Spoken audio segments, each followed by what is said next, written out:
ces moyens vont se retrouver exactement chez les proviseurs? Je ne vais pas vous surprendre. Le conseil régional lui-même, s'il prend le cas par exemple du conseil régional du littoral, que le président du conseil régional vient nous dire sur ce plateau, on a une semaine de la rentrée scolaire.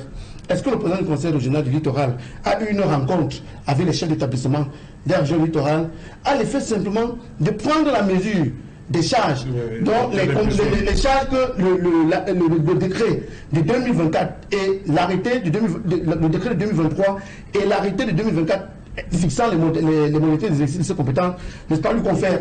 Ce qu'il faut voir, si nous prenons le cas simplement du conseil régional littoral, vous allez vous rendre compte que depuis au moins 2 ans, ce conseil est préoccupé, ne soit pas l'amélioration des conditions de travail et de vie de ses membres, la gestion spectaculaire, n'est-ce pas, de ses fonctions honorables.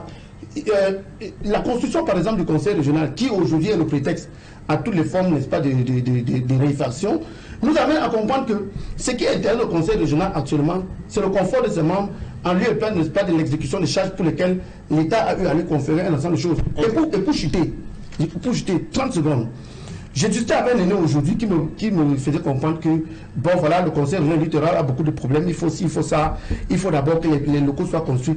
Moi, je lui ai opposé le travail que fait le conseil régional de l'Extrême Nord. Je salue en passant son président. L'année dernière, le conseil régional de l'Extrême Nord, qui n'a pas les bureaux au standing que celui du littoral attend, a construit 84 salles de classe, n'est-ce pas, pour doter les établissements publics de ces infrastructures nécessaires au bon fonctionnement de l'école.